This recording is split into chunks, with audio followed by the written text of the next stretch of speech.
बिहार की यादव समाज को कम से कम अब तो अलर्ट हो ही जाना चाहिए। अब समझ आ जाना चाहिए कि आखिर बिहार में ये क्या चल रहा है। यादवों का वोट चाहिए, लेकिन यादव अगर सच भी है, तो सच्चाई के साथ ये नेता लोग खड़े नहीं होंगे। ये बिहार में जो 2 कोचिंग संस्था, फैजल खान और रोशन आनंद यादव, ये 2 कोचिंग संस्था के बीच में जो विवाद हुआ और इसमें जो पीड़ित है, जो सबको दिख रहा है, जो पीड़ित है, जो वाक़ई जिसको हेल्प की ज़रूरत है, सपोर्ट की ज़रूरत है, उसके साथ भी खड़े होने से इसलिए डर रहे हैं कि कहीं एम बाई समीकरण वोट बैंक ना बिगड़ जाए।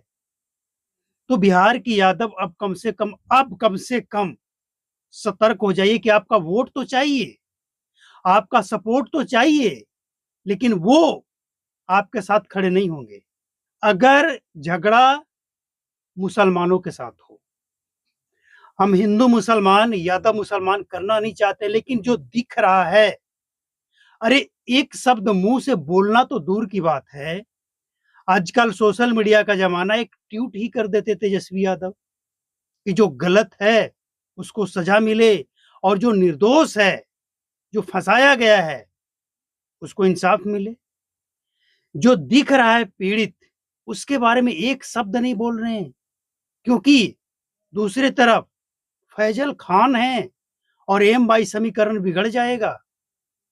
और इसके बाद भी, इतना सब कुछ होने के बाद भी, अगर बिहार के यादव, पढ़े लिखे समझदार यादव, और ये कोई नई बात नहीं है, पहली घटना नहीं है, और इसके बाद भी अगर बिहार के यादव नहीं समझ पाते हैं, तो बिहार के यादव बस वोट बैंक बने रहिए, आपका इस्तेमाल होता रहेगा। आपके साथ वो कहाँ खड़े होंगे? जहां कोई अन्य जाति, हिंदू जाति के साथ अगर आपका विवाद हो जाए, वहां ये आपके साथ खड़े हो जाएंगे।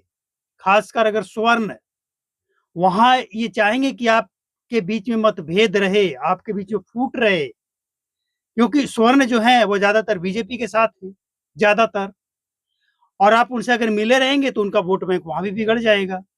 लेकिन जहां मुसलमानों के साथ आपका झगड़ा हो, वहां ये आपके साथ खड़े नहीं होंगे, भले आप पीड़ित ही हो, आपके साथ नहीं होंगे ये।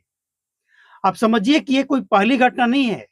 अगर कोई पहली घटना होता तो ये मान लेते कि तेजस्वी यादव चलिए थोड़ा व्यस्त होंगे, इसलिए ट्वीट भी नहीं कर पाए, एक शब्द बोल नहीं पाए। लेकिन ऐसी जब भी घटनाएं होती है, इस तरह की घटनाएं जब भी होती है, तेजस्वी यादव, आरजेडी, कांग्रेस सब खामोश। एम बाई समीकरण बिगड़ न जाए। और यूपी हो या बिहार हो, दोनों जगह की सेम कहानी। इस तरह की कई घटनाएं हुई है जहां यादवों का झगड़ा अगर मुसलमानों के साथ हो गया, यहां तक कि हत्या तक हो गई है, फिर भी एक शब्द नहीं निकला इन लोगों के जुबान से। गया जिला का एक कहानी याद होगा, जीते हुए विधायक उस जगह पे नहीं पहुंच पाए, क्योंकि न सांसद और न विधायक पहुंच पाए। गया जिला के गुरुआ थाना, गुड़रू गांव है, एक पंचायत पकरी पड़ता है, प्रखंड गुरुआ है। सांसद और विधायक उस यादव परिवार के साथ खड़ा होना तो दूर की बात है, एक ट्वीट तक नहीं किए, हत्या कर दी गई। वो भी बिना कोई वजह के, कोई इतना बड़ा वजह नहीं था कि हत्या कर दिया जाए। तो ये कोई नई घटना नहीं है, लेकिन इनकी जो हरकत है, ये वाकई बिहार के यादवों को समझने की जरूरत है। हमें इससे मतलब नहीं है कि आप वोट किसको देते हैं, आपको जिसको देना है आप देंगे भी उसी को, जो जिसको आप देना चाहते हैं। लेकिन आपको ये समझने की जरूरत है कि आपके साथ ये तब खड़े नहीं होंगे जब आपका झगड़ा मुसलमानों के साथ हो, भले आप निर्दोष हों। आपको याद है ना, कंचना यादव, आरजेडी प्रवक्ता, क्या बयान आया था यूजीसी को लेकर कि स्वर्णों को फंसाया ही जाना चाहिए। बिहार की यादव के ऊपर एसटी एससी केस हुआ है, एक भी आरजेडी किसी भी नेता का एक भी सपोर्ट नहीं मिला, फंसाया गया है, फिर भी नहीं मिला। तो ऐसे हैं ये लोग। इनका इनका जो एम बाई समीकरण है ना, वो बिगड़ना नहीं चाहिए, भले ही यादव की हत्या हो जाए तो हो जाए।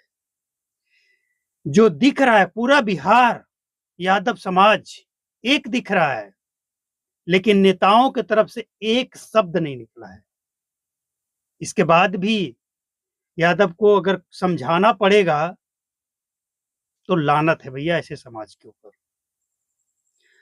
आप सब कुछ विरोध कीजिए, विचारधारा का, पार्टी का या फिर जात का, जिसका विरोध करना है कीजिए, लेकिन जो सच है, जो पीड़ित है, उसके साथ तो खड़े रहिए।